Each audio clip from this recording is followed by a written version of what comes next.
All right, welcome back to part two of the Why Not Us, Why Not Now podcast. X coming at you with my special guest, Matt. KB had to jump off of this call with us. He had to jump off the show here. He is feeling under the weather. We send the best to our brother. But Matt, you and me, we know what it is because we've done this quite a few times before. So our listeners, our viewers, they're in for a treat right now. You about to go Let's around with Muhammad Craig. There you go. Well, you got to go around with, okay, all right, he's Muhammad Craig. All right, well, you got to go around with X Tyson. So here we go. All right. All right, so let's get back to the NFL really quickly. As we know, the platform of the league was pretty much shaken up on Sunday when Patrick Mahomes tore his ACL. Just a couple of hours later, Micah Parsons tore his ACL. The Packers got completely banged up in that late game that happened on Sunday at Denver. Losing Micah Parsons, they lost Christian Watson to a chest injury. We don't know how severe that is. It's not expected to be too serious. They lost another lineman. They lost another defensive player too. They in that one game alone, Matt, I would say that they jumped out of Super Bowl contention to just playoff team.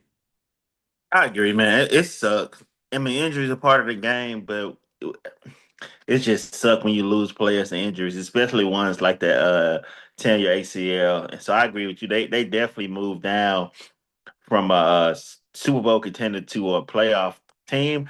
But one caveat: if let's bring Dan Orlovsky up. If Jordan Love is who he say he is, he should be able to overcome this a bit. Jordan Love is not who I think Dan think he is, but if he is, he should be able to at least get to the not Eastern Conference Final, Lord, the NFC, the conference championship. But we'll see.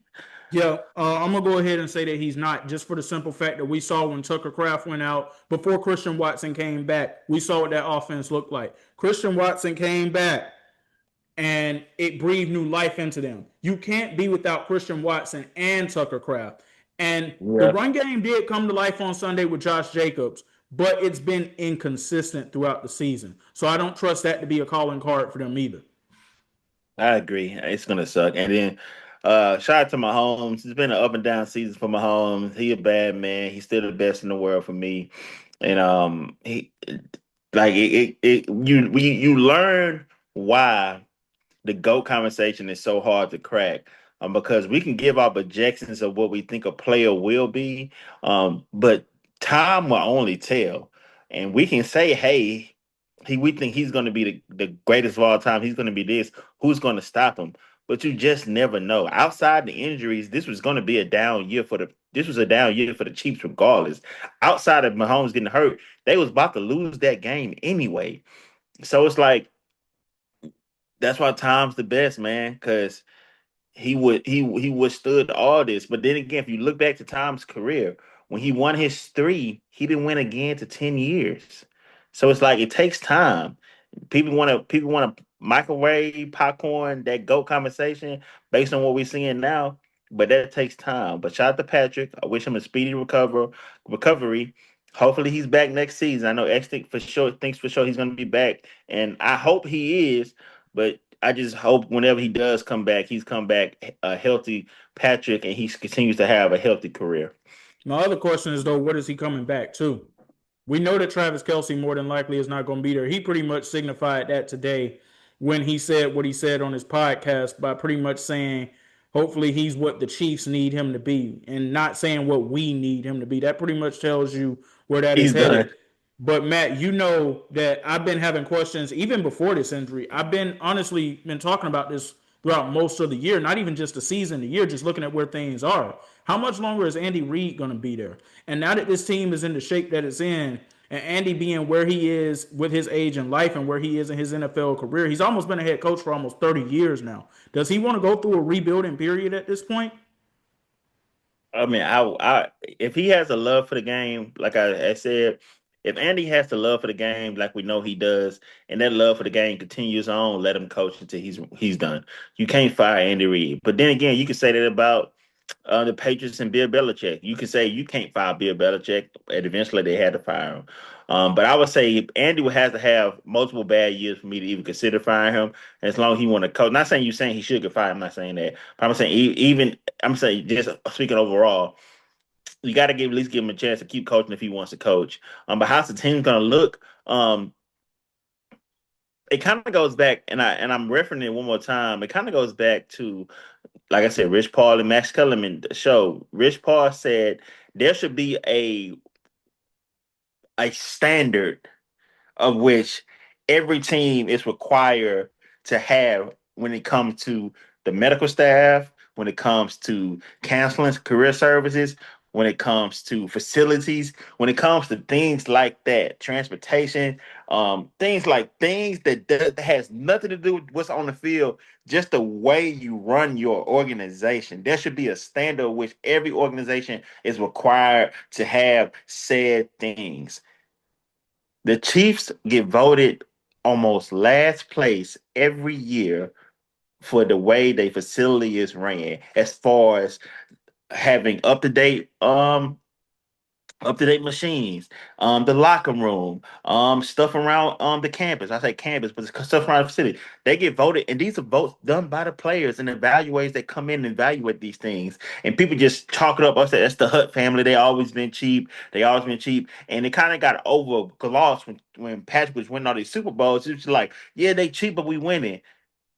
I feel like it's starting to catch up with you, because Patrick can only overcome so much. And it goes back to, and I'm referencing one more person that I'm done. Nick Wright. Nick Wright on the first thing first, shout out to him. He said that without Patrick now, we're gonna really see how bad the Chiefs are. And he said going into next year, well, he said he knows for without a shadow of doubt, regarding any setbacks, Patrick wants to be there for week one. He said he spoke to Patrick. Patrick goes to be there for week one. But he said he believed Patrick can be there for week one. He believes that Patrick can be there for week one. But he said what he wants from the Chiefs standpoint, I want y'all to act as if Patrick is not going to be here. Build this team up. Go get us a running back. Go get us some more old linemen. Go get some wide receivers. Go get some deep. Build this team as if Patrick wasn't going to be here, and let's make a good team around him instead of depending on him kind of covering up all our woes like he has done for the last year, because he's overexerting himself and now he has an ACL tear. So it goes back to what you were saying, X, as far as how's this team gonna look when he comes back. I just feel like they need to go at this as if they're building a championship team and not relying on their championship quarterback to just make things right, like Tom did for many years. When Tom finally left Bill wasn't able to build that team up anymore because Tom covered up a lot of the woes that he had on that roster construction. And the same thing is happening with Patrick. So the Chiefs need to attack this as if Patrick is not coming back, build that team up, and make it as easy for him as possible for when he does come back, so y'all can continue to make runs. If not, we're gonna be back in the same ship. And like I said, even before he got hurt, y'all wasn't gonna make the playoffs. Do y'all want to continue like that, or do y'all want to make things different and do things better around Patrick, and hopefully he retires there and still wins more championships? So one thing I want to go back to really quickly is what you said about the Hunt family and the facilities. And you talked about how people glossed over that because they were winning championships. Who didn't gloss over it? We didn't gloss over it. We talked about it plenty of times in our group chat how this is absolutely ridiculous that you have this team. You are the cream of the crop when it comes to the NFL, because at the time they were the cream of the crop. See, I'm not going to come out here and dog the Chiefs like other people are doing right now, because I don't have revisionist history. I know how dominant this team has been for the better part of the last decade, especially the last 5, 6, 7 years. I know how important they have been to the fabric of the NFL. Honestly, it's a sad day that the dynasty is ending the way that it is, this version of it anyway. And we'll get into that too, because we talked a little bit about that on Sunday too, offline from this. But yes, we give the Bengals flack for that. The only reason we're not giving the Chiefs flack for it is because the championships have been coming in, because Patrick and Andy have been doing the job they've been doing. You can make the argument that the Hunt family has been running parts of their organization the way that Mike Brown and the Bengals run their organization. And you know how I feel about the Bengals having an impromptu 90-year-old general manager running the show. No, agreed. That's what I said. It's like you said, it's when you get voted every year as one of the worst facilities that teams visit and the players they vote on. It's like, I understand you winning, but it's like, at what cost, man? At what cost? Do you want to be a championship organization, or organization that wins championships? So let me ask you this, because it's funny that we got to this point with this. Do you view the Chiefs as a championship organization, or do you view them as an organization that's just been winning championships. I say this when it comes to on the field and what they do in the front office, I'ma always get the nod. I ain't gonna say always. I'm a most of the times give the nod to Andy Reid because of his track record. So I'm gonna give that to him, and I'm gonna give it to Patrick because of his track record in the last 7 years. Like you said, one you can put this 7 years up against any team in NFL history, and it can go toe to toe with anybody. Three championships, five Super Bowl appearances, seven straight AFC Championship appearances. It's like you can put that run up against anybody. So to be sure, I would say now they are transitioning into an organization that wins championships. And based on what they do at this moment going forward, will determine which way they will go. And I'm not piling on them. I'm just speaking from my perspective because, like Nick Wright was saying, they Patrick covers up a lot of their woes because he's so great, and they was able to lean on that, and they was able to not go out and get extra help, and they was able to not show up the offensive line. They was able to just forget about the running back position. They drafted Clyde Edwards-Helaire that 1 year in the first round, and ever since then they tried it that 1 year.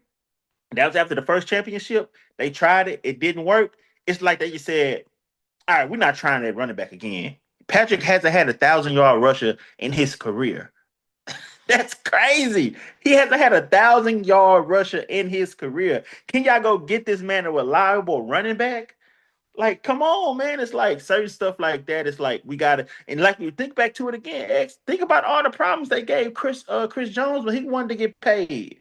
It's like I said, that's why I said, in my opinion, I think it's an organization that wins championship. I don't think it's a championship ranked organization. To me, organizations like that, and I know you probably go scoff at this and be upset with this, are the Pittsburgh Steelers, a standard, I'm not or upset with it at all.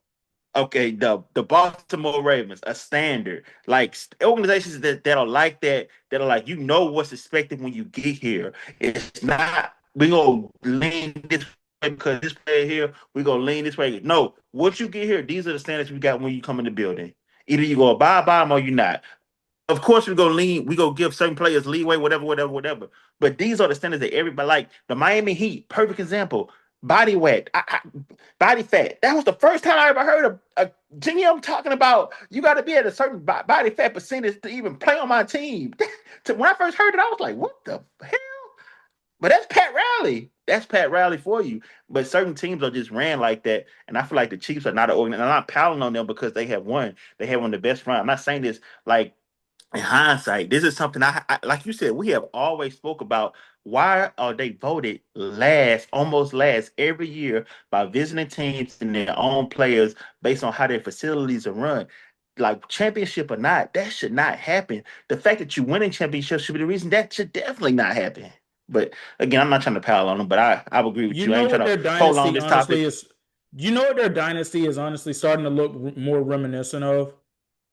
It's Which starting to one? look more like the 90s Bulls. Go back to the last dance and go back to how the organization was ran. And you had Phil Jackson. Obviously, the Chiefs have Andy Reid. You have Michael Jordan. Obviously, the Chiefs have Patrick Mahomes. You have Scottie Pippen on the Bulls. Obviously, that's Travis Kelce in that spot. I guess if you want to say the Dennis Rodman, I guess you would say that is Chris Jones at that point. Yeah. But it's interesting that you bring up the fact that you view them right now more so as an organization that wins championships because after watching The Last Dance, that's honestly how I viewed that version of the Chicago Bulls. Even though we call them arguably the most dominant dynasty in a short period of time in NBA history, and that's not to take away from the fact that they won 6 championships in 8 years, two three-peats, but look at what happened after all of that was stripped away. Look at what happened after Phil left, after Michael retired, and after they moved on from Scotty and Rodman. They Yes, became that's the a perfect worst example. team in the league instantly. I'm not saying that it's going to end up happening with the Kansas City Chiefs, but what I'm saying is that era of dominance that we've seen, I don't know if we're going to see it again if all the pieces don't fall back into place. That's perfect. Because for years we've been comparing them to what was going on in New England. And amazingly enough, there are some parallels to Patrick and what's going on with him and Tom Brady and what happened with him in New England too.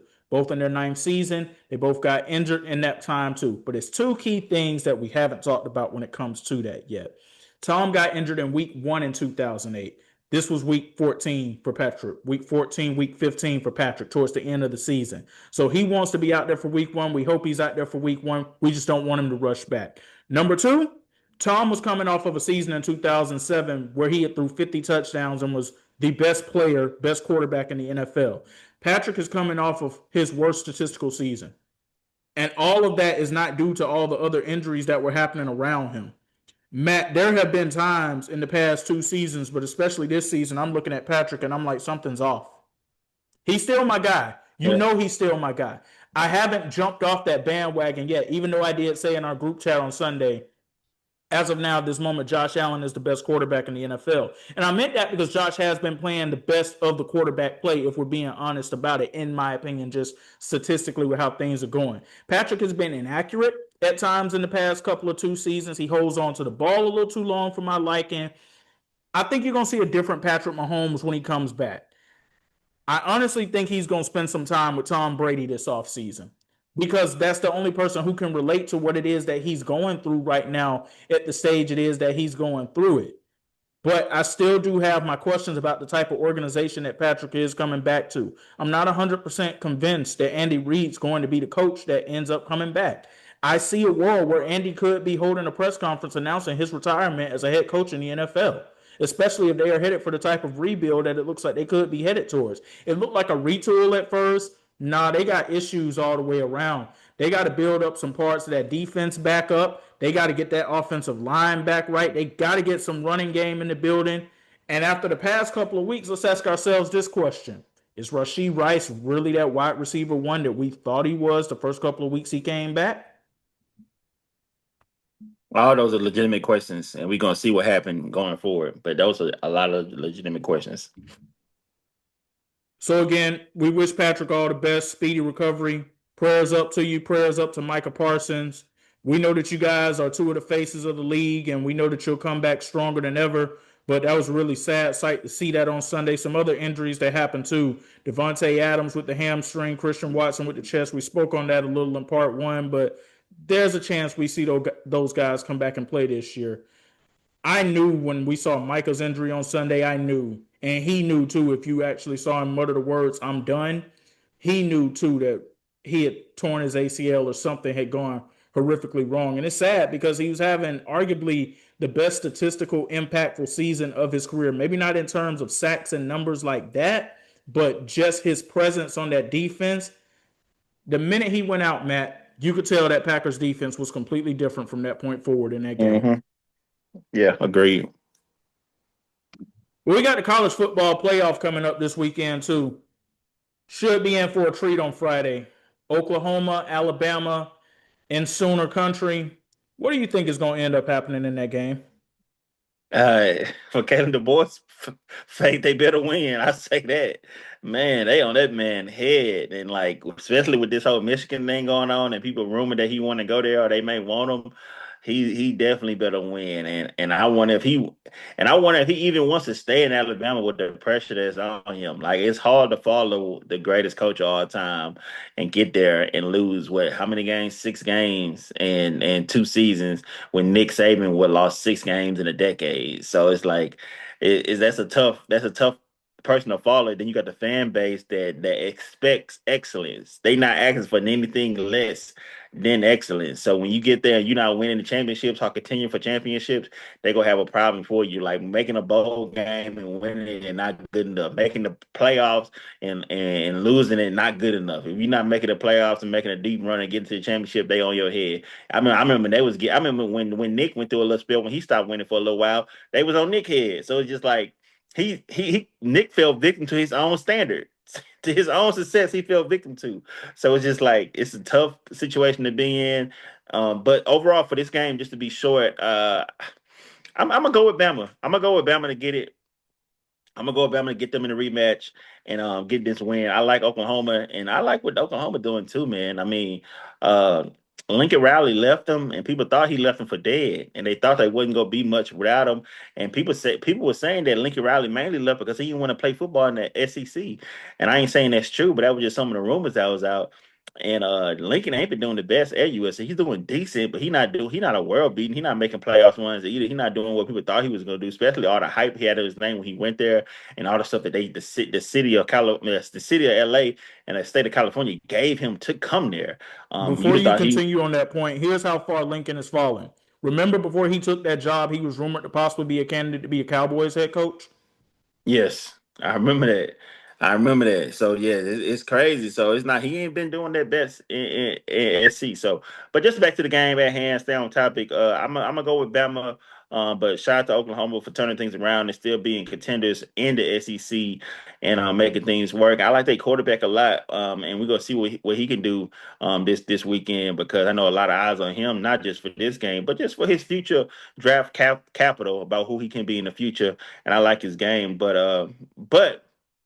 I'm gonna go with Bama, man. I'm gonna go with Bama, You said you like and the quarterback. Are you talking about Ty Simpson or are you talking about Oklahoma's quarterback? I'm Oklahoma's quarterback. You don't like him? Okay, okay, please explain this because Mateer, the last time I saw him on the field, I saw him play an awful game. And I saw him play an awful game against Texas too. And he Yeah, is the main reason I'm going to agree with you in terms of picking Alabama to win this game. No, yeah. I don't like Mateer in this spot. No. I, Todd Simpson is probably gonna be a first round quarterback potentially. I wouldn't take him, but I'm just saying with the class being as weak as it is, I have seen Ty being mock drafts going in the first round. No lie, And I and I don't see. agree with and I don't agree with that happening. The only thing is I'm starting to hear more and more that he's actually going to come back to Bama and he should. Oh yeah, I think he should definitely. I think he should definitely come back. But again, though, these agents getting these kids ears and they talk about, hey, this might be your best chance to go in the first round, yada yada yada. But these players got to look out for their long term projection. What is it being a first round quarterback if you flame out in 3, 4 years when you can come back, develop your game, still make NIL money, become a better player, get drafted? May not get drafted in the first round, may get drafted in the second round, third round, but it might be better for your long term success in the NFL. But sometimes it's hard to convince them when they get stuck on being that first round quarterback taken. It's a tricky thing, but that's a whole other topic. So I'm gonna let you talk about your take for the Oklahoma versus Bama game. Oh, no, no, no. Let's go into it because I mean we talked about it in part one about how Fernando Mendoza is the surefire number one overall pick, and we don't really have anybody else that we're gonna pick after that at that position. I mean, we talk about this all the time, especially in our group chat. There is a lack of development that is going on because, again, you have Fernando Mendoza, and then the next name after that is Dante Moore. Is rumors that he's going to end up going back to Oregon. You didn't hear about those two names when we were coming into this college football season. There were three names that we heard about: Arch Manning, Drew Aller, Cade Klubnik. They all are not ready to be NFL quarterback. And if you want to throw a No, fourth name in there, not throwing any disrespect at LSU when I say this, but no, Nussmeyer was another name, and I was yeah, actually pretty high on Nuss until we actually started to see certain things throughout the season. yeah. None of those guys are ready to be NFL quarterbacks. None of those guys. None of the guys. We came into this draft of people saying this may be the best quarterback draft class we've seen in a long time. I remember those comments, and I remember when people when the class that just happened, people were talking about how bad of a draft class this last class was. And I said early on in the season, people talked about how bad this last class was, but Quinn played good in college. Shindor played good in college. So we talked about how bad these boys was last season, but they put them up. Nuss as my quarterback has not been playing good in college. He has not. Like I would prefer Quinn right now over Nuss. I would prefer Shador over Nuss. Again, another one we didn't mention. I know he's not talking about coming out. He just entered the portal. But DJ in Florida, he was talked about being one of the top guys. Like the guy you just said, Drew in Penn State, he was talking about being one of the top guys. These guys are not take the NFL projection out of it. They haven't even been good college quarterbacks, which is crazy to me. And it's like, man, coming into this draft class, we thought this was gonna be the best draft class ever. Not ever, but in a while. Last 5 years, let's say.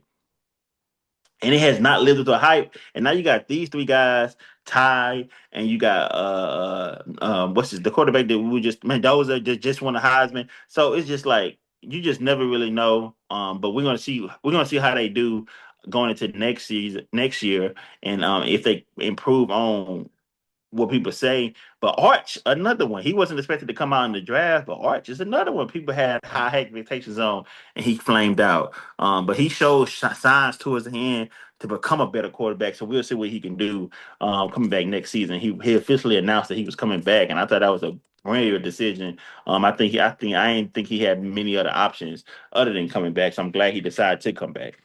And you know where I stand on this at this point too, because I've been saying it throughout the second half of the season. I think that Arch coming back, I believe you will see that Heisman trajectory, that number one overall pick trajectory. Now I know you disagree with that, but I believe that there's a better chance of that happening next season compared to what we saw this season. I believe that we'll see more of next season where Arch was in the second half compared to what we saw throughout those first 5, 6 games. I'm a hold my take on it, and we go wait and see. Just know I Okay. disagree. So you brought up the name DJ Lagway though. And I want to ask you this because Yeah, one of the things we talked about in the group chat, shout out to our fam, Lawrence and Dev, Lagway possibly to LSU. Do you like that? Or would you more so want to go in the direction of Bryce Underwood? man, that's the dilemma. That's the dilemma. I don't know which one I would rather have.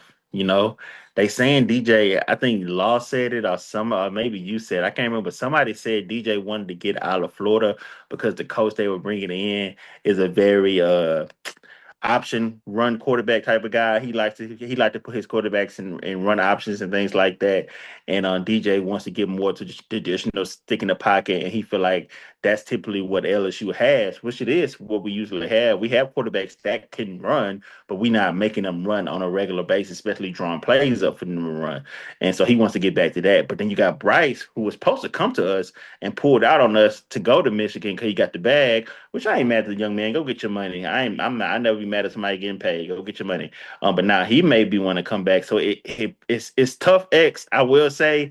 But if I had to go on based on what I have seen so far, who I think would be the better quarterback, I'm gonna go with DJ. And again, we was able to see DJ for 2 years, last year and this year. We only been able to see Bryce for 1 year, this year, this past year. So, but if I had to pick one, I would go with DJ. But we'll wait and see what LSU decides which one is the best for them long term and down there in Baton Rouge. I don't know. I just can't get the taste out of my mouth from this year when he played against LSU and he had 5 interceptions in that game. It's just something Yeah, about that I'm just like, okay, was 2024 a bit of an anomaly? Is this more of what you are? And I don't know. Maybe if you put him with Lane Kiffin, Lane can fix that stuff. But I also feel like Lane is the coach that can help take Bryce to that next level too. Because if he does stay at Michigan, and I don't see it happening at this point because that entire situation is a mess right now. We're not going to get into that because KB and I touched well on that last week. We've touched on it well enough in our group chat. I do think that Bryce can come into his own if he were to go with Lane Kiffin. And I honestly think LSU Nation probably wants Bryce Underwood more than they probably do want DJ Lagway if we're mm, looking at what the long term trajectory is. Because you're looking at 2 years potentially with Bryce and only one with DJ. Here's the thing you can't have both of them in the same quarterback room nah, because they both want to be the starter, and only yeah, one nah. can be the starter. Yeah, fact. You can't do both. You can't do both because one of them's not going to want to stay, and I understand that. I wouldn't want to stay, especially when you go somewhere and start. And like I said, Bryce is 18. He's young. He has more of a a long way of the play in with LSU, and they can build on that more long term. But talent wise, I just think DJ got him a bit. But if we're talking more longevity as far as who can stay with the program and build the program, Bryce would be that guy. So we got 3 more college football playoff games that are happening on Saturday. The one that I think honestly is going to be a highly anticipated matchup and probably one of the better ones of the first round matchups. That is Texas A&M and Miami. It's going to happen down at College Station. Who do you give the edge to in this one? And which you said what was the game? Texas A&M and Miami at College Station. Oh yeah, Texas. Oh yeah. Texas A&M Miami. Oh man, I'm gonna take my bias side of it because I don't like A&M as an LSU fan. I don't like A&M, but I'm giving them the edge in this game. I like A&M physicality. I like their toughness. I think they can get this one. Uh, they've been playing. They're the highest seed. That doesn't mean anything at this point for me, at least. That don't mean anything. But they're the highest seed. They've been playing well throughout the season, and they went through the SEC to play some tough teams. And now they're at this point where they're going to play a Miami team who's also been playing good. But the thing about Miami is like they got hot, got cold, got hot again. They was not sure they was even going to make the tournament and now they in. So it's like I just wonder if they focus. I wonder if they end goal was just getting in now, or do they have long term goals of making a deep run, or do they main point was just we just want to get in, and now it's like that's they high is gone. But with Texas A&M, the expectation was to be in there, so I'm gonna roll with Texas A&M for this one. I'm going to roll with Texas A&M for this one too, but just for the simple fact that I don't trust Miami's offense being led by Carson Beck at this point. They showed some really strong promise at the start of the season, and then they started tailing off. Even in some games that they won late that you can argue that they could have lost, maybe should have lost, he just didn't overly impress me this year. And I still don't trust him in those big spots, just like I didn't trust him in those big spots at Georgia. I was just about to say, yeah, that's not no bias in there, because he was once your quarterback. No, I mean, no bias in there whatsoever because here's the truth about it. Even though Georgia is the number 3 seed and we won't see them until the last weekend of the year, I don't know if Gunnar Stockton really is the quarterback that's for it that can get it done in the big spot either. Just being honest Okay, when I say that. gotcha. Yeah, I agree. I like Carson too. I'm glad he was able to go there and have a second career outside of Georgia and do some good things there and get at least get Miami to the tournament. And you know what I'm saying? It's coming to an end now.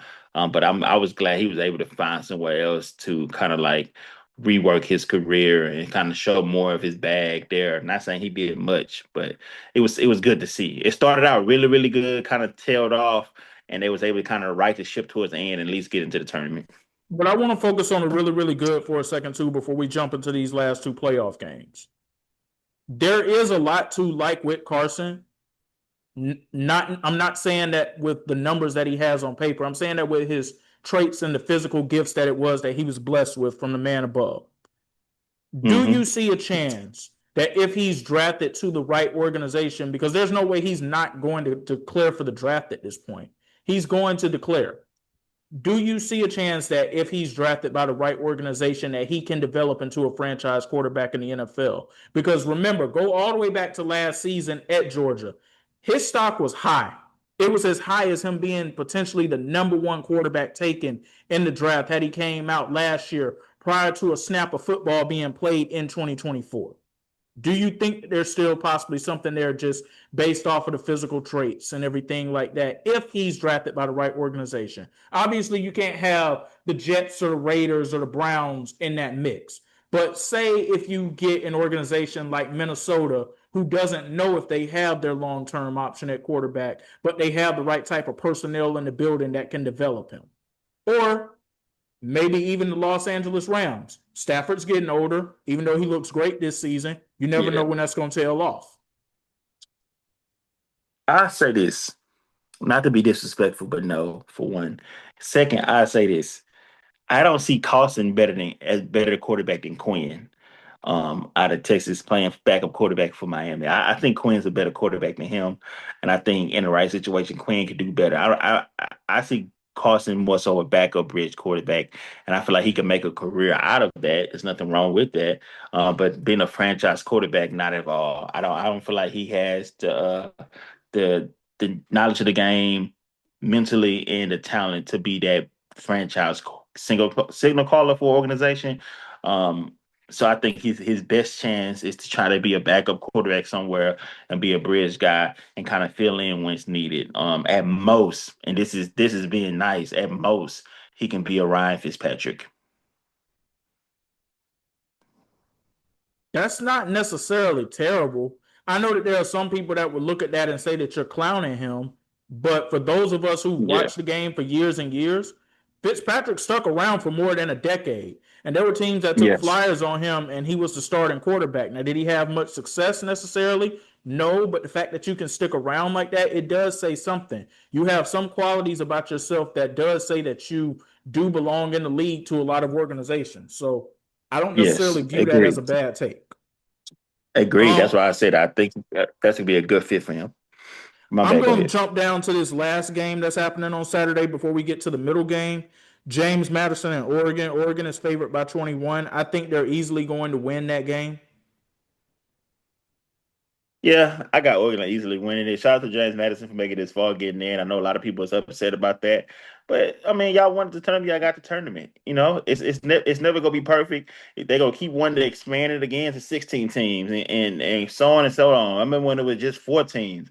I remember when I mean, X, you know this. I remember when expanding it to 4 teams was a big debate. Now we had 12, and people still complaining about not being enough. So I'm glad they got in. I wish them the best. I got Oregon winning the game though. Okay, so you brought it up. So I want to touch on something that me and KB talked about last week then in terms of that. What do you think is the best system for college football when you look at the three systems that we've seen in our lifetime? The 14, the 12 team, or the BCS? And the reason I ask that is because there are people, like you said, who had problems with the fact that Tulane and James Madison got these last spots.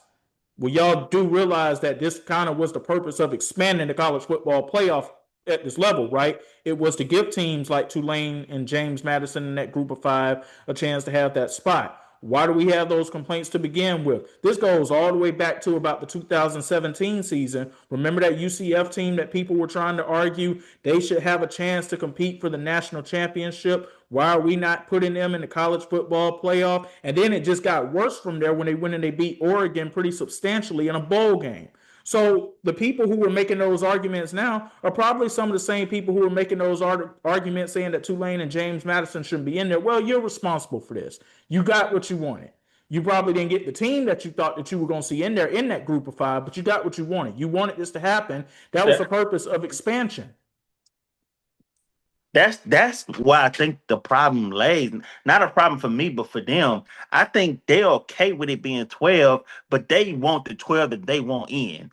That's why I think the problem is they wanted to see Texas in. They wanted to see those other teams that was almost out and was almost in and barely missed the mark. So they were just upset that certain teams didn't get in, more so upset with James Madison for getting in. I think having 12 is good. And if they decide to go to 16, please stop at 16. But 12 is good to me.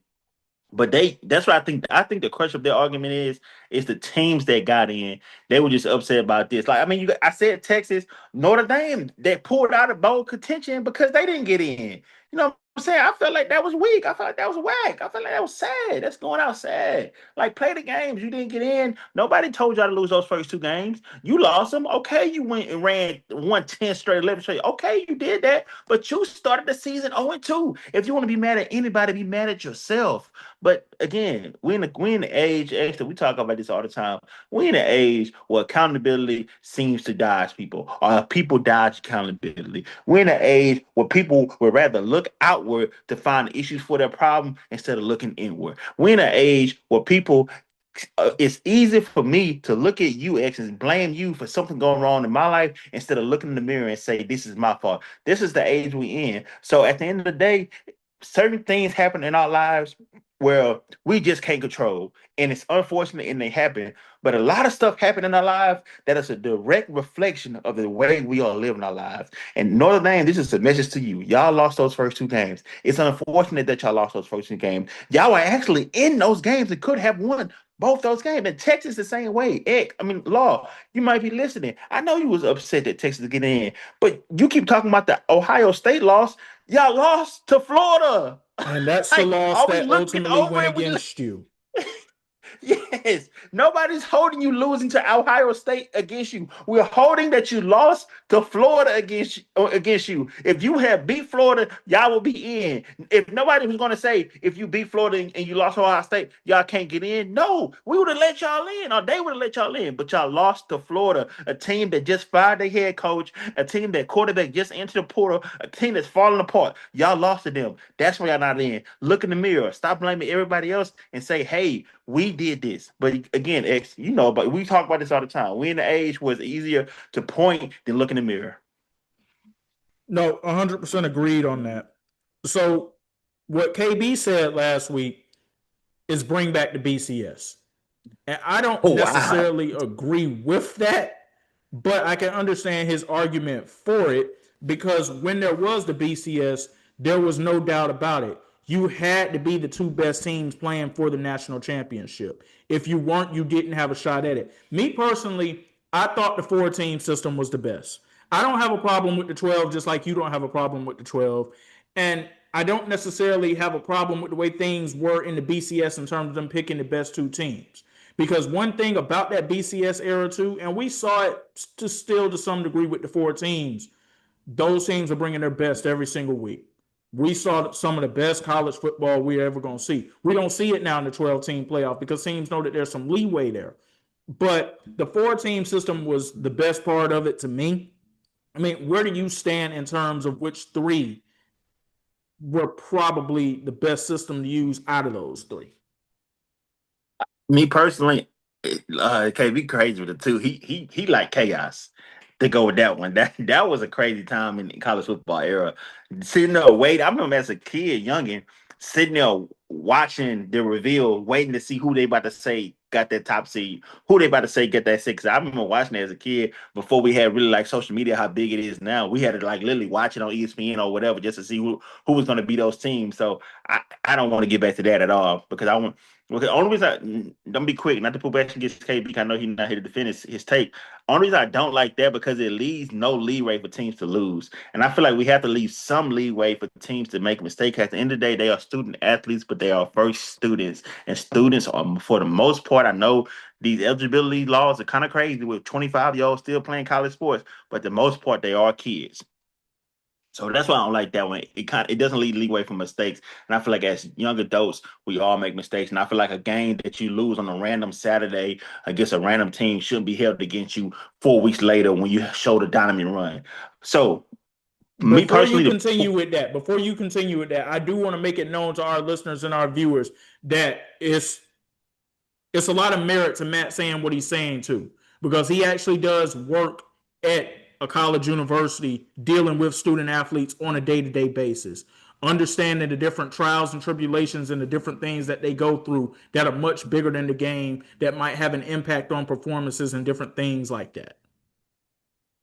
yes, agreed. Thank you, X, for mentioning that. And then, so the format I would actually go with and stay with is the 12 team, only because it gives more options for more teams to get in. And I like the 14. 14 was really exciting. 14 was really exciting for the brief time that we had it. And I thought it was going to stay there. But for me personally, I go with the 12 team. And because it gives more options for teams to get in and it makes it more entertaining and gives them more games to watch. And I just like that option because it gives more leeway for teams to lose and still make a chance to getting in, especially when us going to these power conferences.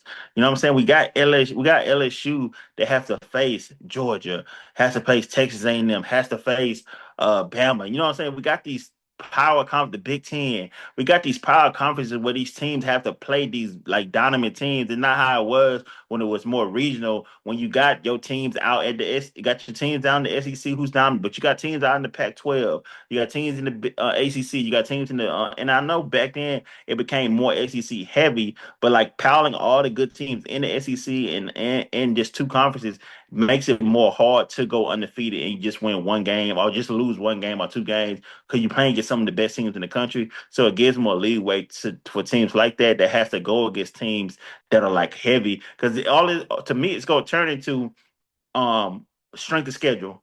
A strength of schedule conversation to why a team that got two losses should get in it that's in the SEC or the Big Ten should get in, or the ACC should get in over a team with one loss out west. You know what I'm saying?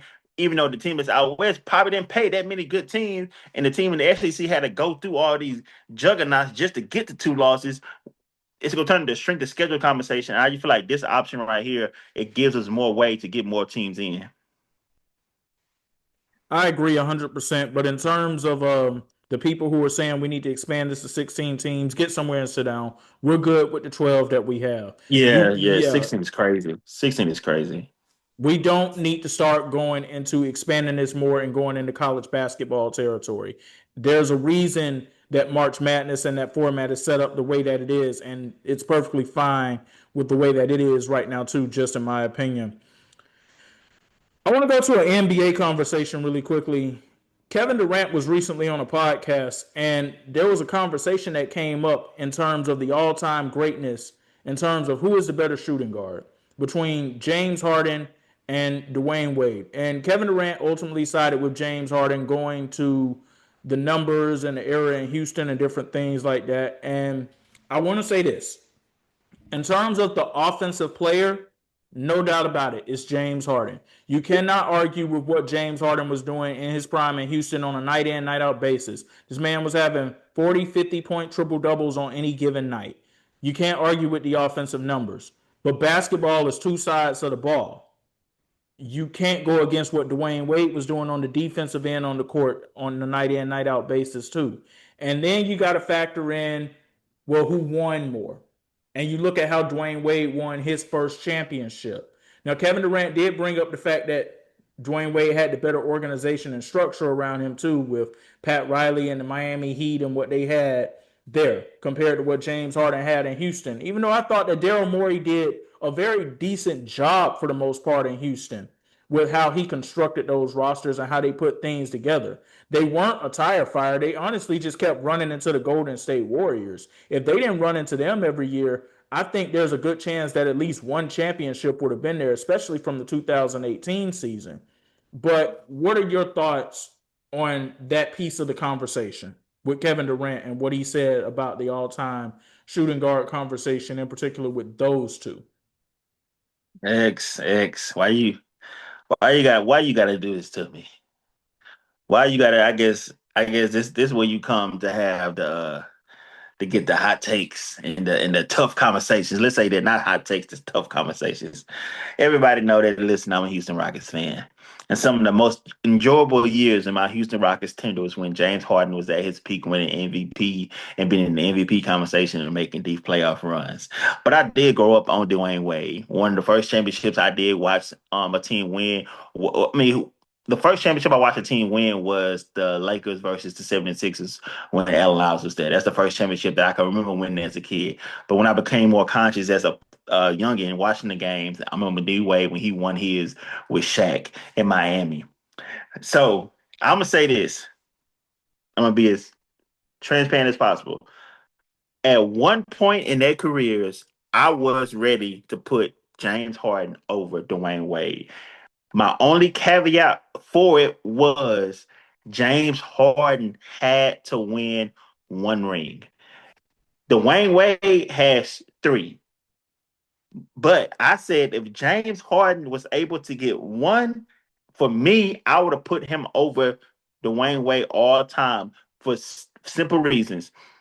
James Harden is an MVP, an MVP finalist multiple times over, a All NBA first team multiple times over, more than Wade, more All Stars than Wade, and just more accolades as a whole. As a team player, Wade has won more as a team player.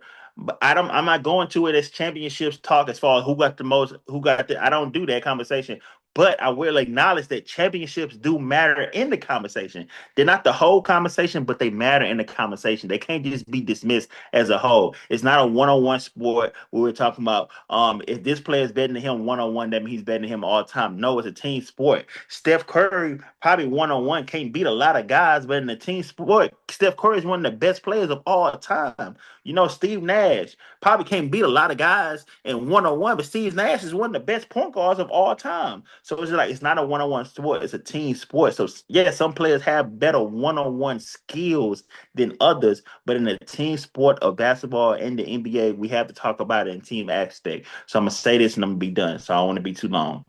Since James didn't get that one for me, that's why he can't be over Wade, even with all his other accolades, because Wade was able to win. And I know people that's on the James Harden camp, they say, well, just my whole take was when Wade was asked to be the best player on his team, he was not able to accomplish the things that James Harden was when he was asked to be the best player on his.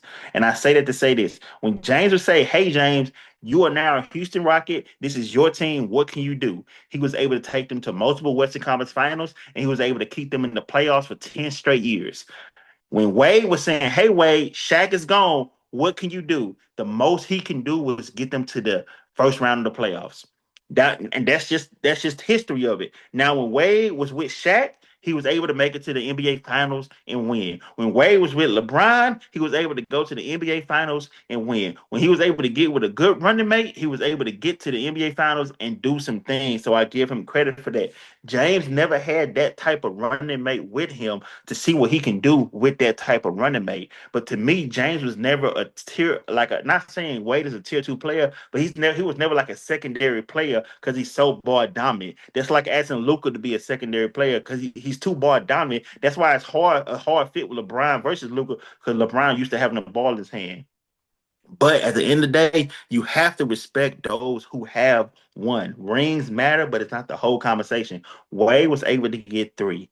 And for me, that holds his title over James Harden because James wasn't able to get one. The best year and the year that James Harden should have got it was the year they was up 3-2 on the Golden State Warriors when they had KD and the Warriors went to Houston in game 7 and they was able to win the game in game 7 and go to the championship and beat LeBron James there. And LeBron James, that's the year he had Kyrie had left and Kevin Love had left. It was just him and J.R. Smith and George Hill and those guys like that. But I think Kevin Love was there, but Kevin Love just wasn't the same player that he once was. So I forgot Kyrie was the only one that had left, but Kevin Love was hurt.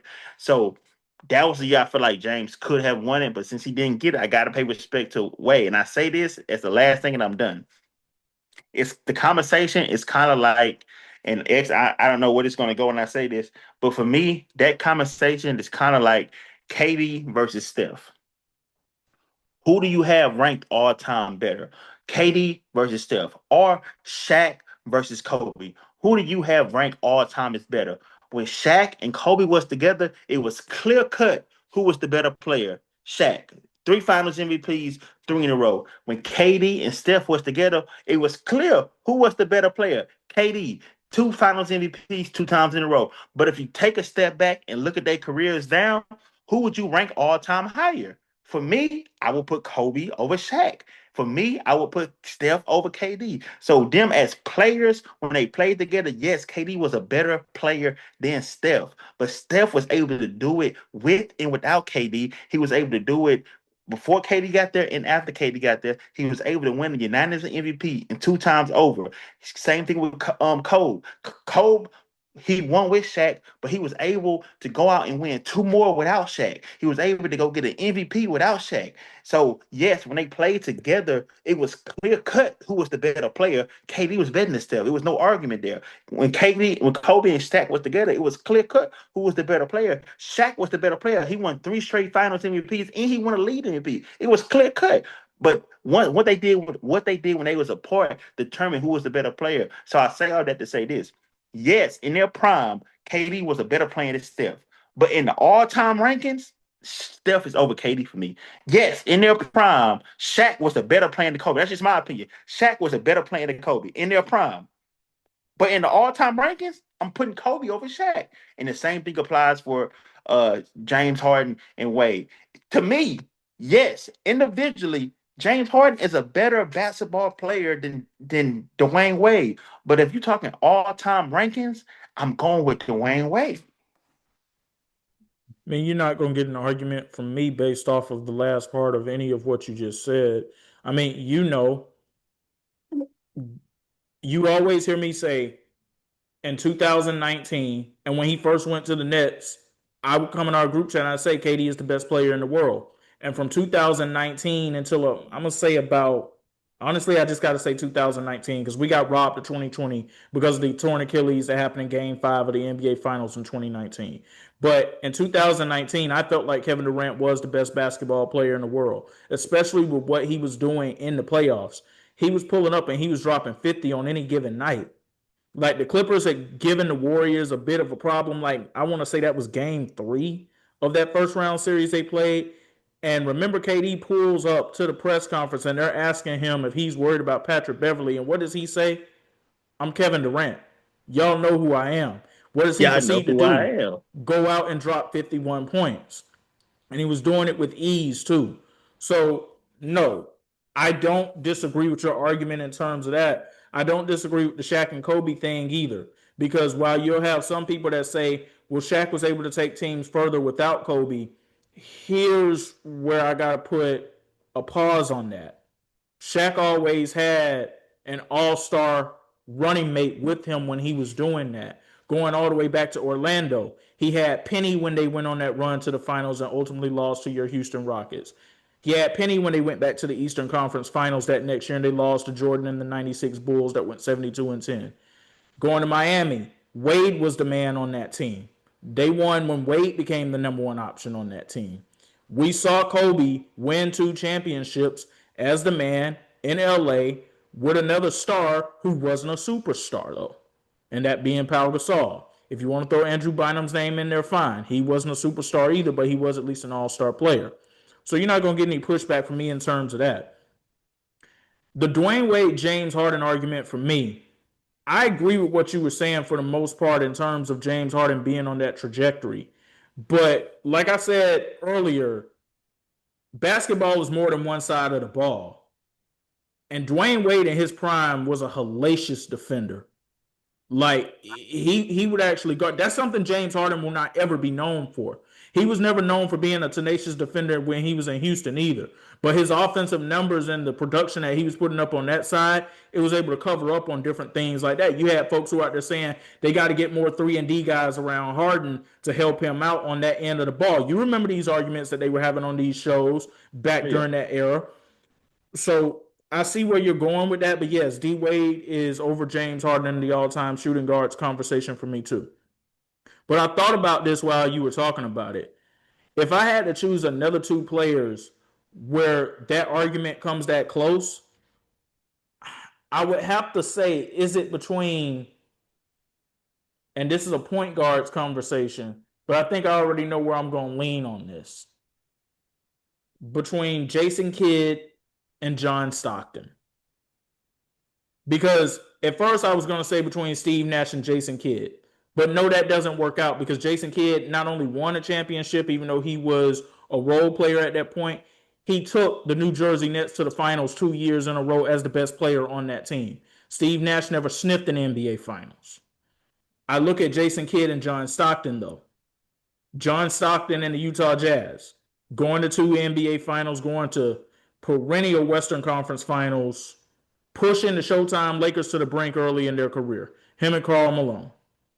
And then I look at Jason Kidd's career, winning a championship, going to the finals 2 more times. But when he won that championship, he was nowhere near being the man on that team. That's kind of the closest to where I think we are in the all-time rankings in a conversation like that if I had to compare it with 2 other players. If Yeah. I was to go with centers, Elijah One up against who, though? I'm not sure. That's a tough one. I'm a Dream fan, being a Texas native, especially Houston native. And I like that. I like what you're saying there. And a lot of people, and I just want people to know that when it comes to the ring conversation, like it's layers to it. To me, it's not as simple as he won a ring, she won a ring, she's better or he's better. It's like were you the driving force behind them getting the ring? Were you the main character behind them getting the ring? Were you a role player? Were you a key piece? Were you a Monum Ginobili, which is not a slight? Were you a Monum Ginobili? Were you a Draymond Green? Were you a KD? Were you a Steph? It's like it's levels to it. That's why when you say stuff like J. Kidd was able to take a team to the NBA Finals twice, and he was able to get one, but he got one as a role player.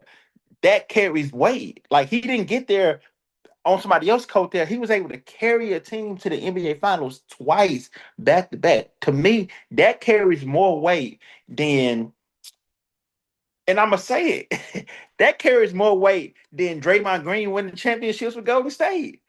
Like I would put Jason Kidd 100%. all time higher Draymond Green on the all time list than Draymond Green. And he only got one championship, and the time he was able to win it, he lost. But some people would be like, "Well, Draymond got four." Like, okay, that's cool. But Matt, you Draymond was like, already know where I stand in that conversation, though. You "Yeah, no, already I'm know not. Yeah, that no, I I got view you. I'm not, this not a you conversation that me and you debating. you know that when it comes to Draymond, Yeah, I view him more so in that Dennis Rodman type category in terms of what yes, you mean to championships. yes, And it's no not a fact. slight, but it's just the truth. Yes, no facts. This conversation is more so people that just count the rings and that's it. Like, hey, he got more, she got more. That means she better. It's like it's so many layers to it. That just diminishes so much, and that kind of takes away from a good conversation that me and you having right now, as far how it looks in an overview standpoint. And that's all I was trying to get at. Well, here's my question for those people who say things like that. Is Robert Ory a better player all time than Michael Jordan and Kareem Abdul-Jabbar because he has 7 and they only have 6? Exactly, exactly, and that's where it get. Like Dennis Rodman, he got what? He got 3 or 4. Dennis Rodman got 5. He got 2 with the Bad Boy Pistons and he got 3 Okay. with the Bulls. I couldn't remember if he got one with the bad boys or he got both with the bad boys. So I don't know. I thought he was there for the second one. So yeah, Dennis got 5. Does that mean Dennis Rodman is an all-time better player than Kevin Durant? It's like the conversation. That's why I said when you get to the just count the ring conversation, kind of people lose me because there's too many layers to it. Now, and like I said, the rings matter, but it's not the be all and all for the conversation. And I know you understand it because we have this conversation all the time. And not to kind of pile on Locke, I know he's not here, but like when he say Chet's better than Wemby because Chet got a ring and Wemby doesn't, it's like, bruh, Chet is actually do way less than Wemby on the court on a day-to-day basis. He has a ring with an MVP point guard. Wemby is asked to be the MVP. He's not asked to be a cocktail to an MVP. They're asking him to go out there to be the MVP. Those are two different conversations. The Those best players don't even align together. the best way you can explain that is Chet basically being in the role that Rodman and Horace Grant were in for the Bulls, and Wemby having to be the Jordan. Yes. Perfect. I like it. Perfect. That's perfect. Like those two things are just It's not the just same. different. It's just layers. Just not the same, bro. It's just not the same. I know we in agreement with this. It's just not the same. But yeah, I don't want my bad for making it a whole ring conversation. No, I mean it's all good because I mean it's necessary because I mean you do have people who want to make it all about rings, not just in basketball but in multiple sports. But it's like there are layers to this, like you said. It's like what role did you play? The role that you play, honestly, is what impacts where you belong in that type of conversation, where we go with all-time greatness and things like that. Yeah, 100%, 100%. So we already touched on it a little bit earlier here. Arch Manning, he's returning to Texas. He announced that on Monday. You know what my expectations are for him in 2026. What exactly are yours? I just don't think Arch is the quarterback people thought he would be. I don't think Arch is a number one Heisman quarterback. I mean, how can I put it? Okay, I'm gonna put it like this: is it possible for Arch Manning to win the Heisman and go number one in the draft? Yes. Why? Because we're about to see Mendoza do it right now. He already won the Heisman, and he about to go number one in the draft. But when we're talking about all-time great, transcending generational players, where would Mendoza rank on that list? We saw so many graphics over the last week since he won the Heisman talking about is he the worst Heisman ever? And I hate that people do that because it's very disrespectful to him because he can't pick when he decides to get picked for Heisman. He just go out there and perform. So I don't like that conversation. But my point in saying that is he's not viewed as like a generational talent, a player like a Joe Burrow when he won Heisman, or a Lamar Jackson when he won Heisman, or a Cam Newton when he won Heisman. He's not viewed in those light. So I'm saying like can Arch win a Heisman in a year like that? Yes. Can he be a number one pick in a year like that? Yes. My whole thing about Arch, can Arch be a franchise quarterback to end up being a top five, top 10 guy?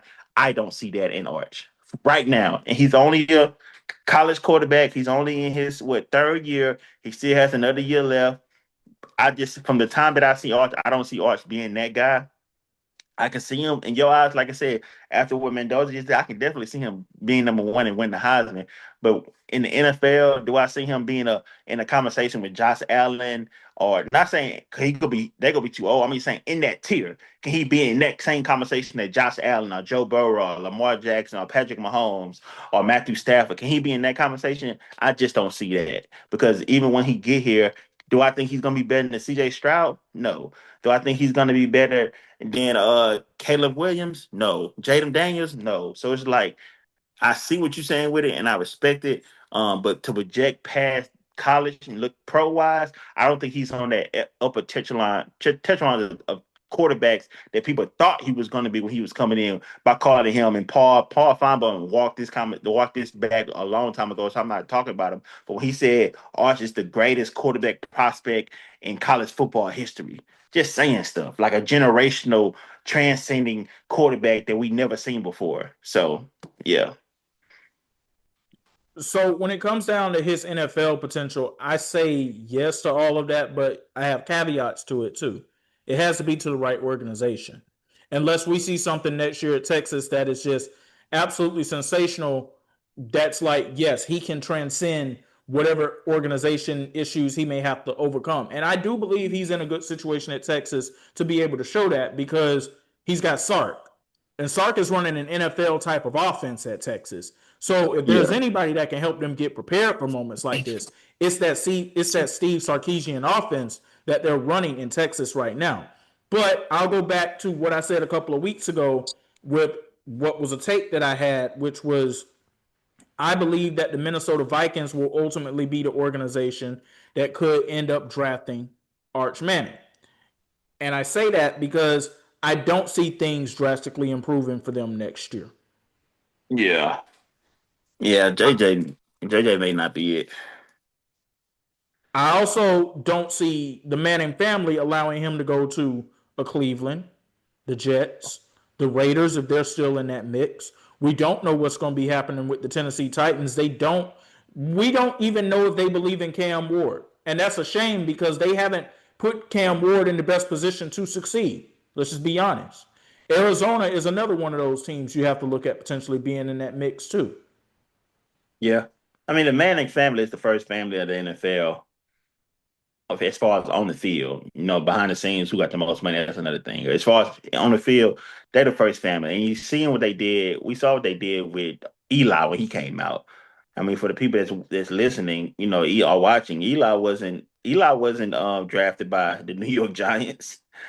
Like the quarterback that was drafted by the New York Giants is the one y'all just seen go on the field a few days ago after being retired for 5 years, Philip Rivers. That's who they drafted. But his dad said, "My son not playing for the San Diego Chargers." So y'all got to make something happen, and a trade was made to get him to the New York Giants. So I can definitely see them doing flexing their powers and saying, "Hey, Arch not going to like you said, he not going to no Jets, he not going to no Browns, he not going to Vegas." And the only caveat in Vegas is maybe because Tom Brady there. That's the only caveat they probably can have. But the team is not in a good standing right now with Tom. So yeah, I understand. I agree with you 100% there. And the reason I say Minnesota is because what we do know for a fact is Kevin O'Connell is not the problem. We know he's Yeah, not going anywhere. And if he does, it's going to be because he wants to leave, not because they want to get rid of him. great quarterback whisperer, head coach, but great quarterback whisperer. Yeah, I mean, you seen the proof is in the pudding. I mean, Sam Darnold went there, was able to shine. Danny Dimes, he was able to have a little resurgence in his career. So Kevin O'Connor is definitely one of those guys that gets you right. He kind of like a Sean McVay, honestly. He Sean comes McVay. from the Sean McVay system. Yeah, He was with him with the Rams. that's what I was just gonna say. I was just gonna say, didn't he come from that tree? So yeah, so I agree with you 100%. Speaking with Sean McVay, and we'll close out the show on this note. The Rams and the Seahawks on Thursday night showdown should be a good one. Looking forward to this one a lot more than I was looking forward to the past few that we have gotten. The NFC West is still up for grabs, even though the Los Angeles Rams have already clinched a playoff spot. Before we give our predictions, though, we're getting to that point in the season, and it's starting to rear its ugly head again, just like it did last year, this time in Minnesota. Do you trust Sam Darnold in these big spots? Man, that's tough, man. That's tough. I'ma say I'm gonna say no, X. I don't. I don't. Not right now. It's not enough. It's not enough. It will only be out of faith in Sam Darnold and the Seattle Seahawks because there's no evidence that we can. As of now, there's no evidence that we can. So it'll only be out of faith. And you can have faith in Sam Darnold. I'm not saying you're wrong for having that, but for me right now, I don't trust him. And I don't know. Do you want me to give a prediction right now or no? No, we can hold off on it for now because I mean I'm kind of lockstep with you on the Sam Darnold thing, and I Yeah. mean it's not easy for me to say that because I mean I've been one of Sam Darnold's biggest fans in terms of the way that he has been able to overcome some of the hardships of his career, how Yeah. it started out with the Jets and the Panthers, and he went to the Niners for a year and got some proper development under Kyle Shanahan, and that continued in Minnesota. And Clint Kubiak as the offensive coordinator in Seattle has worked out great for him too. Mike McDonald's a good head coach. I just don't know how much influence he's had on the offense. That's why I didn't say him for that. But I Yeah. don't know if Sam can get it done in that big spot. Yeah. Shout out to Kubiak, man. We miss him in the H just a little bit. There are still rumors that Devontae Adams could play tomorrow night. I don't think that's actually going to happen. I think they need to go Yeah. ahead and sit him out and have him ready to go for the playoff run. What's your thoughts on Puka wanting to get streamers in the facility doing this big game this week? I give Sean McVay all the credit in the world for shutting that down. Pat Riley and Eric Spoelstra have a saying, and you've heard LeBron James say it too: keep the main thing the main thing. We are going into a very pivotal point in the season. We need to be focused on the task at hand. And for an organization like that, them being where they are, the task at hand is winning another championship. We don't need any distractions in the building. So shout out to Sean McVay. Yeah, that was crazy that he even tried that. And then he went on the stream talking about, yeah, they a little tight because of the game this week, but I'm gonna bring y'all in after the game. It's like, dude, you No, should you're be tight not. because of the game this week. What are you talking about? You should be So, locked in for the game this week too. Like they locked so, in, you should be locked in too. so I don't remember which episode it was, but it was one of the episodes of the Last Dance documentary series. Y'all hear me talk about the Last Dance a lot in here. Our group chat was built off of the Last Dance. That Yeah. documentary series is literally my favorite documentary series I've seen throughout the course of my life. I don't remember which episode it was, Matt, but do you remember when Jerry Seinfeld was in the locker room with the Chicago Bulls and he was in there, he was just chopping it up with Mike, and Phil Jackson comes in and basically gives the signal like, hey, you got to leave. That's how I view something like this. Yeah. No, I agree. I say the exact same way. You got to be locked in, man. You got to be locked in, bro. These are moments that we don't get back. These are moments that are once in a lifetime, and you can miss that moment. Think you'll get it back down the line, and you probably never will. So when you have it, lock in and focus, and understand what's up, what's in hand right now. You can fall from being the one seed at the whole NFC with a bye to being a wild card team, going on the road for the whole playoffs. So it's like those are some big that's a big drop off, man. So now I'll go into the predictions for the games. It's in Seattle. I'm gonna go ahead and go with the Rams for this one. I'm gonna pick them by a final score of 28-24. I think it's gonna be a good matchup all the way around. But it's that time of the year, and you got to go with the experience. Sean McVay, Matt Stafford, they already have a championship. They know what's at hand here. They're trying to seal the deal. Matt Stafford, another championship for him, honestly might get him at least in those top 15 all-time quarterback conversations. I'm not going to go top 10, but top 15. Oh yeah, another championship and an MVP makes him a bona fide Hall of Famer. And I don't know how you feel about Matthew Stafford right now, but Well, currently I think he's constructed, already a Hall of Famer. But I I don't think mean, that though, X. I don't know. I don't know. I don't know, bro. I generally don't know. I like Matt and I like him as a player, but I generally like you got Eli right now waiting. Not saying Eli won't get in, but Eli currently is waiting right now with 2 championships. Oh You no, know what I'm I'm not saying? saying he's a first ballot Hall of Famer, but I do believe he's a Hall of Famer. But Now, I'm saying MVP and another overall, ring gets him a first ballot Hall of Fame spot, no doubt about it. I don't know. I think winning the MVP this season will make him a Hall of Famer. Outside being the first ballot, it'll make him a Hall of Famer. If he wins the MVP and another championship, then that will potentially give him first ballot Hall of Fame like conversation. But you got to look at the first ballot quarterback Hall of Famers we got in our history, though. So it's some guys in there. That's some tough guys. You know, we got Peyton, we got Drew. That's coming. Drew just got in, first time up, got in. So we got Steve, we got Joe. We got some guys, and I think Matthew can get in because it's gonna be a spot. It's gonna be a spot that's coming soon where it's gonna be a gap of quarterbacks that's qualified to be in that may not get in. That means that that's not gonna be first ballot Hall of Fame. Like we're in a spot, not to be long. We're in a spot now where Tom is coming, Drew is up, Peyton just got it, and then we about to transition to a spot where it's gonna be a whole lot of guys that's popcorn guys that may or may not get in. Like Phillip Rivers would have been one of those guys, but his clock just got restart because he played, so he got to wait another 4 or 5 years. But Phillip Rivers was one of those guys. Eli Manning, he's already waiting. He's one of those guys. Your guy, Big Ben, he's one of those guys. It's like we coming to an era where we like these were all the guys that Tom, Peyton, and Eli and it was holding off for winning championships. They probably got in and got one or got in and got two, like Ben or whatever. But these are some of the guys that were just consistently good quarterbacks for 10 years straight, but they was never one of the top 2 or 3 guys. That's the Okay, kind so of let me ask you a question then, because Matt Stafford's NFL career started in 2009.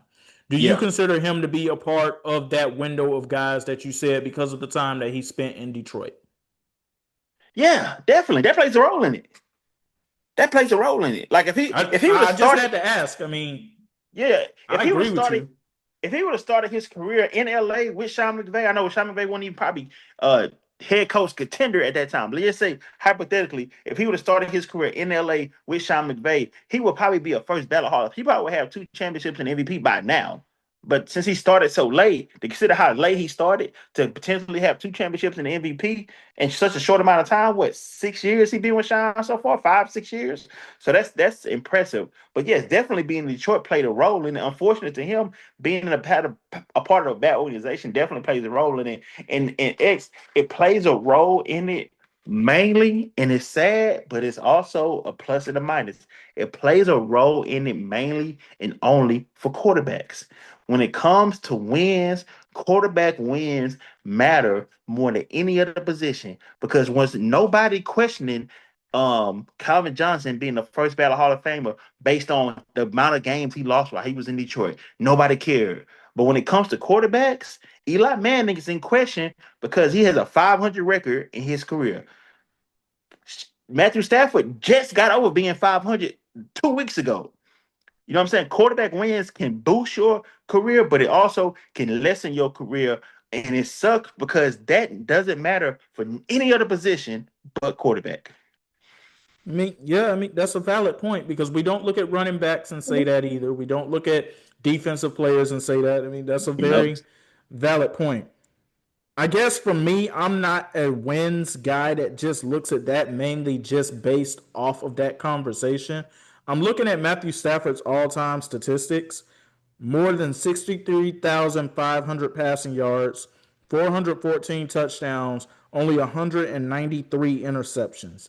I look at numbers like that. I'm like, that is a Hall of Famer. How can people not say that that is a Hall of Famer? Yeah. I agree, but like I said, the record is gonna play a factor in that. That's why I feel like if he gets the MVP, he's set, he's good. But I think he needs the MVP to get it, in my opinion. So who do you got winning this game? I got the Rams. I like the Rams. I mean, I mean, look, Secret Rams used to be my favorite team when I was a kid. I grew up. The Greatest Show on Turf was my favorite football team. Still to this day, my favorite quarterback all time is Kurt Warner, and still to this day, my favorite running back all time is Marshall Faulk. And some of my favorite receivers all time are Isaac Bruce and Torrey Holt. So I grew up a Rams fan. It wasn't until I moved to Houston and fell in love with the Houston living, when I transitioned to being a Houston Texans and Houston Rockets and Houston Astros and all the other Houston teams fans. But overall, I still got a sweet spot in my heart for the Rams. So I'm going with the Rams, not because of bias, because of everything I just said, just because they're a better team. They got more explosive players on both sides of the ball, and I think they can really make a run for the championship and make some noise. And they got a better coach, in my opinion, more experienced coach right now. I also think this is going to be a game where the Rams defense also comes back to play. Like, hey, you guys have been talking all about Stafford and the offense. We're a good unit too. I think we see them make some special plays in this game too. Yeah, definitely. All right, well, that's going to wrap it up for this edition of the Why Not Us, Why Not Now podcast. Again, KB, wishing you all the best, bro. Sending prayers up for you. We know you'll be back stronger than ever soon. Appreciate Matt stepping in and pinch hitting for us tonight. As always, it's a pleasure, bro. It's a pleasure, bro. And I'll just go ahead and say it again. Y'all know this is not the last time you're going to see Matt on this show. We'll be back again soon. Any final thoughts? Nah, thank y'all for having me, KB. Hope you feel better. Shout out to Egg, shout out to the program, shout out to everybody involved. It's always a pleasure to be on here and looking forward to being on here again. All right, for Matt, I'm X, and we saying peace.